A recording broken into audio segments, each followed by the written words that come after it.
श्रीनिवास का रुख करते हैं सीधे। श्रीनिवास, मुजफ्फरपुर में क्या कुछ देख पा रहे हैं आप, बताइए क्या तैयारियां हैं और प्रधानमंत्री की इस रैली को लेकर वहां लोगों में कितना उत्साह है? गौरव, मैं यहाँ की रैली के बारे में आपको बताऊं इससे पहले एक छोटी सी जानकारी आपको देना चाहता हूं। जिस दिन मुंगेर में ये घटना हुई है उस दिन पूरे दिन मैं खुद मुंगेर में मौजूद था और मैं मानूंगा कहीं ना कहीं प्रशासन से चूक हुई है। वहाँ के लोगों में एक असंतोष था कि इस बार प्रशासन ने महानवमी के दिन ही तमाम पूजा समितियों को ये आदेश जारी कर दिए थे कि आज ही आपको विसर्जन करना होगा। वैसे सामान्यतः विसर्जन विजयादशमी के दिन की जाती है और इसको लेकर वहां एक असंतोष था। शायद प्रशासन को इसे भांपने में चूक हो गई। तो ये मुंगेर की बात है, चूंकि मैं खुद वहां उस दिन उस जमीन पर मौजूद था, उस इलाके में मौजूद था। अब मैं आपको लेकर आता हूं मुजफ्फरपुर। तो ये देखिए मुजफ्फरपुर का ये सभा स्थल है। हालांकि यहाँ पे अभी 12:35 पे प्रधानमंत्री आएंगे, लेकिन लोगों का यहाँ आना शुरू हो चुका है। तकरीबन 20,000 लोगों को यहाँ बैठने की व्यवस्था की गई है। सिक्योरिटी के पूरे चाक चौबंद इंतजाम है। 1,000 से ज्यादा सुरक्षाकर्मी यहाँ सुरक्षा में लगाए गए हैं। लेकिन सबसे बड़ी बात ये देखनी होगी कि क्या आज नरेंद्र मोदी मुंगेर की घटना का जिक्र करते हैं या नहीं। वैसे पहली सभा उनकी 10:30 बजे दरभंगा में है, अब से कुछ देर बाद। तो वहां पे शायद इस बात का खुलासा हो जाए जिसके बारे में हम कयास लगा रहे हैं कि आज नरेंद्र मोदी इस पर क्या बोलेंगे। लेकिन मैंने ये सोचा कि क्यों ना जमीनी सबकी नजरें इस पर हैं, क्योंकि प्रधानमंत्री नरेंद्र मोदी सारी घटनाओं पर नजर रखते हैं, सब कुछ उनको पता होता है। अब बिहार चुनाव में क्योंकि ये मुद्दा बहुत बड़ा हो गया है, महागठबंधन ने इस मुद्दे को बहुत बड़ा कर दिया है, सीधे नीतीश कुमार से इस्तीफा मांग लिया है। और जहां तक मुझे पता है कि नीतीश कुमार आज कई मंचों पर प्रधानमंत्री के साथ मौजूद होंगे। तो क्या इस पर बीजेपी कुछ बोलेगी, क्या इस पर प्रधानमंत्री कुछ बोलेंगे, सवाल तो है। लेकिन दूसरी जगहों पर मतदान कैसा चल रहा है इस पर भी नजर बनाए रखनी चाहिए, क्योंकि 3 घंटे से ज्यादा का वक्त हो चुका है। सासाराम से उमेश कुमार हमारे साथ हैं। उमेश, सासाराम में मतदान कैसा चल रहा है? देखिए गौरव, मैं आपको बताना चाहूंगा जिस तरीके से शुरुआत हुई थी उसमें काफी तेजी आ चुकी है मतदान को लेकर के। और सासाराम में जिस तरीके से मतदान चल रहा है, कहना पड़ेगा, तारीफ करनी पड़ेगी चुनाव आयोग की, प्रशासन की, और सबसे बड़ी तारीफ करनी पड़ेगी जनता की, क्योंकि कोरोना काल में जिस तरीके से वोटिंग चल रही है, सोशल डिस्टेंसिंग का पालन करते हुए, जो कोविड को लेकर के गाइडलाइन है उसका पालन करते हुए लोग आ रहे हैं। महिलाएं खासी तादाद में आ रही हैं और अपना अपना वोट कर रही हैं। लोगों से बातचीत हो सकती है यहाँ पर। हम ये नहीं पूछ रहे वोट किसको डाले, हम ये नहीं पूछ रहे उनका कैंडिडेट कौन है, बस उनके मन में क्या है इस चुनाव को लेकर, अगर बातचीत हो सके।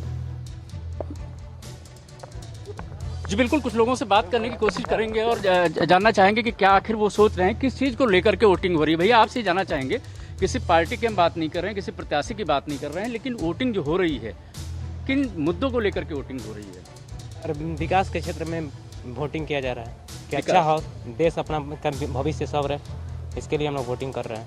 जी, आपसे जानना चाहेंगे किन मुद्दों को लेकर के वोट डाल रहे हैं आप लोग? रोजगार और विकास जी, इसके विषय में वोटिंग किया जा रहा है।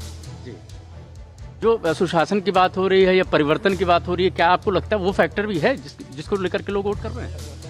परिवर्तन जरूरी है सर, इसी वजह से वोटिंग किया जा रहा है। तो आपको मैं दिखाना चाहूंगा कि किस तरीके से यहाँ पे इंतजाम किए गए हैं और लोगों में उत्साह भी है। रोजगार, विकास, नौकरी, इन सब के वादे तो लगभग हर पार्टी ने किए हैं। एनडीए की तरफ से भी 19 लाख नौकरी और रोजगार का वादा है। तेजस्वी यादव ने तो यहाँ तक क्या है कि पहले साइन से वो 10 लाख नौकरियां दे देंगे। लेकिन श्रीनिवास के पास एक बार फिर से चलते हैं। श्रीनिवास कुछ दिखाना चाहते हैं, फिर मैं अंजलि आपके पास आता हूं। श्रीनिवास बताइए। देखिए, जैसे वहां से पुलिस ने लोगों को अंदर आने की इजाजत दी है, भागते हुए लोग रैली स्थल की तरफ पहुंचे हैं और यहाँ पे एक लाइन लगा दी गई है। लेकिन मैं आपको दिखाना चाहूंगा कि बार बार जिस चीज के बारे में हम बता रहे हैं कि सोशल डिस्टेंसिंग, सभा के स्थल के अंदर तो सोशल डिस्टेंसिंग का पूरा ख्याल रखा गया है। लेकिन आप देख सकते हैं एक आदमी के पीछे एक आदमी, बिल्कुल 5 इंच की जगह नहीं है। इनसे बात भी कीजिए, श्रीनिवास इनसे बात कीजिए, इनको डर नहीं है क्या कोरोना का? आखिर इस तरह से क्यों कर रहे हैं? आप लोगों को कोरोना से डर नहीं लगता? कोरोना से डर नहीं लगता बाबू? यहाँ से भाग गया था, कथी के डर? जी जी, क्या कर रहे हैं? यहाँ से भाग गया कोरोना। देखिए कुछ ऐसी तस्वीर है, बाबा कह रहे हैं कोरोना यहाँ से भाग गया। भैया कोरोना भाग गया यहाँ से? भाग गया। कोरोना भाग गया? डर नहीं लगता? नहीं। आप बाबा, कोरोना है कि भाग गया? भाग गया। अच्छा श्रीनिवास इनसे पूछिए, यहाँ पर इन लोगों में इतना उत्साह दिख रहा है, इसका कारण भी पूछिए। अच्छा ये बताइए बाबा, आप इतना भाग के आए हैं, क्या सुनने आए हैं? कौन आ रहे हैं? सुना है कि प्रधानमंत्री आ रहे हैं तो हम लोग देखेंगे सुनेंगे तो क्या बोलते हैं ना बोलते हैं। अच्छा, क्या सुनना, किस तरह का उत्साह है आपके इलाके में? प्रधानमंत्री आ रहे हैं, प्रधानमंत्री उत्साह तो है कि आ रहे हैं। मोतीपुर फर्स्ट बार यहाँ आए हैं, इतना दिन के बीच में कभी विधानसभा में प्रधानमंत्री नहीं आए थे, हम की बार आ रहे हैं। पूरा जनता के तो बहुत क्या आपको उल्लास, लगता है कि प्रधानमंत्री के आने से कुछ असर पड़ेगा? बहुत असर पड़ेगा, एक दिन में परिवर्तन हो जाएगा। तो देखिए गौरव, यहाँ पे लोग कह रहे हैं कि प्रधानमंत्री के आने से यहाँ बहुत असर पड़ेगा। ये कह रहे हैं पहली बार ऐसी कोई घटना हुई है, ऐसा संभव हुआ है कि भारत के प्रधानमंत्री लोगों का उत्साह तो दिख रहा है, चुनाव के लोगों का उत्साह तो दिख रहा है। मुजफ्फरपुर के इस इलाके में आए। एक लाइन उधर दिख रही है श्रीनिवास, जहां पर लोग वोट डाल रहे हैं, और एक लाइनें आप दिखा रहे हैं जहां पर लोग प्रधानमंत्री को सुनने के लिए लंबी लंबी कतारों में खड़े हो गए हैं। उत्साह देखने लायक है लोगों का। फिक्र आपकी, सोमवार से शुक्रवार रात 9 बजे सिर्फ TV9 भारतवर्ष पर।